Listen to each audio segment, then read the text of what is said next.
নির্ভয় মিষ্টি নিয়ে গেল, ব্যাগ সেট পুরো ভর্তি করে। নিশাদ নৌশাদ সাহেবের কাছ থেকে খবর পেয়ে আগে থেকেই দ্বিগুণ উৎসাহ নিয়ে মিষ্টি দিয়ে বাড়ি ভর্তি করে রেখেছে। শেষমেশ মিষ্টিতে টিকতে না পেরে রাতেই পুরো বিল্ডিংয়ের প্রতিটা ঘরে ঘরে দেওয়া হলো। আশেপাশের পরিচিতদের বাড়িতে বিতরণ করা হলো।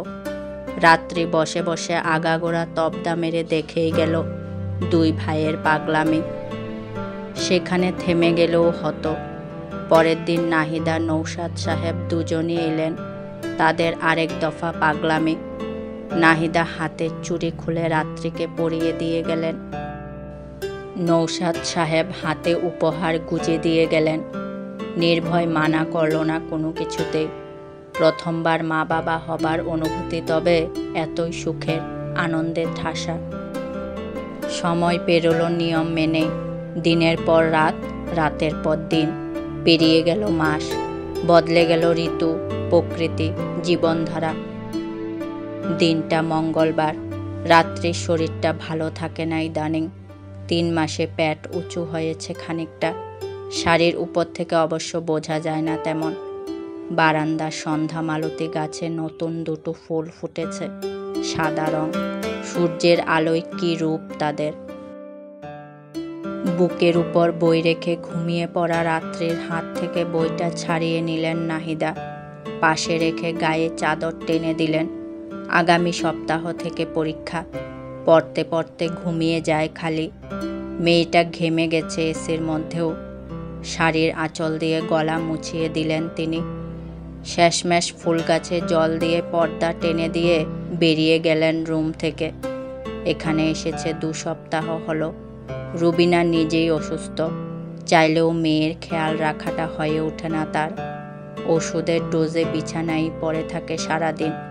নির্ভয় অফিসে থাকে, কদিকে খেয়াল রাখবে সে।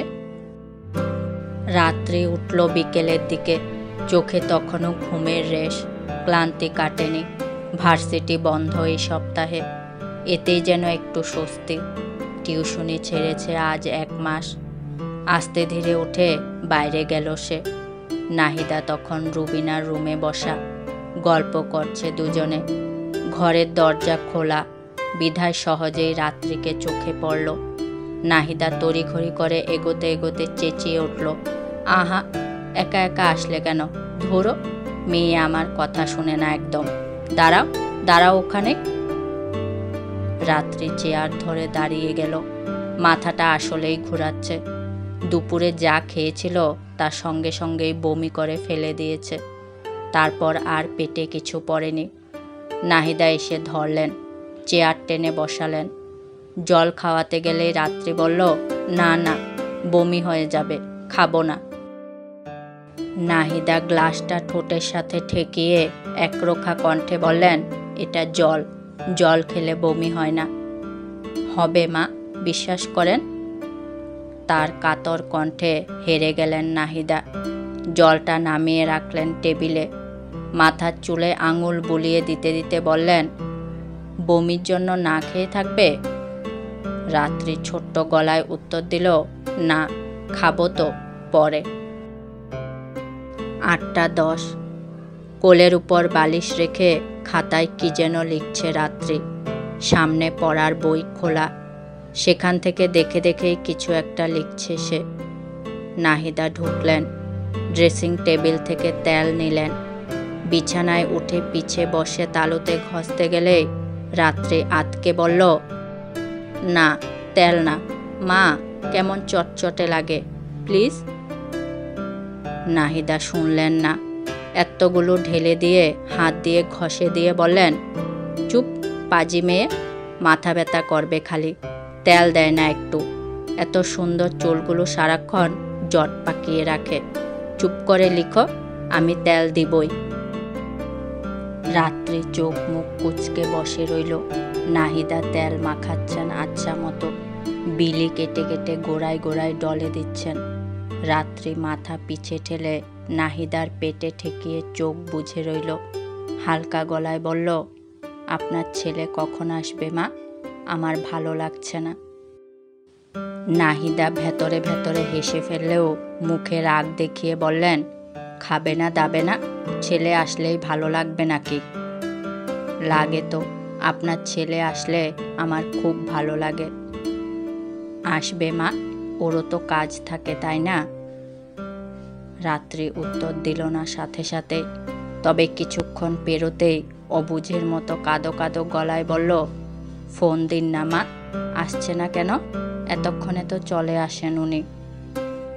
নাহিদা উপায় না পেয়ে ফোন দিলেন। মেয়েটা যখন তখন মন খারাপ করে ফেলে আজকাল। নির্ভয় ধরল প্রথমবারেই, অস্থির গলায় বলল, কি হয়েছে মা, রাত ঠিক আছে? নাহিদা ফোঁস করে বললেন, তুই ওকে সঙ্গে করে নিয়ে যেতে পারিস না? জানিসই তো দেরি হলে কান্নাকাটি করে। এত দেরি হয় কেন তোর, ফাজিল ছেলে? নির্ভয় স্বস্তির শ্বাস ফেলে বলল, আবার কান্নাকাটি করছে? আচ্ছা দাও ওকে, আমি বোঝাই, দাও। নিকষ কৃষ্ণ ঘরে একটু জ্যোতি নেই, কিরণ নেই। ঘটা করে রাত নামলো যেন সর্বধূলিকণায়। রূপালী চাঁদ ছুতে পারছে না ভয়ঙ্কর প্রেমিকের ঘুমন্ত মেঘরানীকে। নির্ভয়ের ফিরতে দেরি হলো বেশ। দেহ ভরা ক্লান্তি নিয়ে ঘরে ঢুকলো সে। বিছানার দিকে চোখ পড়তে মনটা ক্লান্ত হয়ে গেল। রাত্রি ঘুমিয়ে পড়েছে। মেয়েটা অপেক্ষা করছিল। প্রস্তুতি নিয়ে ঘুমায়নি। গায়ে ব্ল্যাঙ্কেট নেই। শাড়ির আঁচল খসে পড়েছে এলোমেলো। হাত দুটো অগোছালো নিস্তেজ। মাথাটা হেলে পড়েছে ডান পাশে। নির্ভয় নিঃশব্দে ঢুকলো। খুক খুক করে কাশতে গিয়েও থেমে গেল। গলা ব্যথা করছে খুব। আজ অফিসে এত ধমকাধমকি করেছে সবাইকে, এখন মনে হচ্ছে কণ্ঠনালী জ্বলে যাচ্ছে। নিঃশব্দেই হাঁটল সে। গায়ে শার্ট ছাড়িয়ে চোখে মুখে জল ছিটিয়ে এলো। পর্দা সরিয়ে দিতেই চাঁদের আলোয় পূর্ণ হলো ঘর। আধার কেটে গেছে। রাত্রির দেহভঙ্গি বদলেছে। কাত হওয়াতে অনাবৃত হয়েছে দেহ। নারীময়ী আকর্ষণ চুইয়ে চুইয়ে পড়ছে সর্বাঙ্গে। নির্ভয় হাসল। শব্দ নেই সেই হাসিতে, আছে শুধু দুর্বার অনুভূতি। কাছে গিয়ে ঝুঁকে গেল সে। এত অসুস্থতায়ও মেয়েটার সৌন্দর্য কমেনি বিন্দু পরিমাণও। বক্ষ পিঞ্জিরায় ঝংকার তুলে প্রতিটি উষ্ণ প্রশ্বাস। লৌহ জমে যায় যেন রূপের শীতলতায়। নির্ভয় গভীর দাগ বসালো গলদেশের নিম্নাংশে। ঘুমের মাঝে হালকা হালকা কম্পিত হলো রাত্রি। কোমলাঙ্গ দেহ নেতিয়ে গেল। কাঙ্ক্ষিত স্পর্শ আরো প্রগাঢ় হতেই সজাগ হলো অপ্রকৃতিস্থ গা। অপ্রতিরোধ্য হাত দুটো দিয়ে অযথায় হালকা প্রতিরোধ করার চেষ্টা করল রাত্রি। নির্ভয় মুখ তুলে উন্মুক্ত শ্লেষ মাখানো স্বরে বলল, কি হয়েছে? রাত্রি উত্তর দিল না। চাঁদের আলোয় স্পষ্ট হলো তার সুপ্ত অভিমান। নির্ভয় কাতর স্থানে নাক ঘষতে ঘষতে বলল, রাগ করেছ রাত? তীক্ষ্ণ মাতাল গন্ধে ঘোর কাটল। একটু ডুবে যেতে রাত্রি শক্ত গলায় বলল, দূরে যান, আমি ঘুমাবো। কাছে এসেছেন কেন?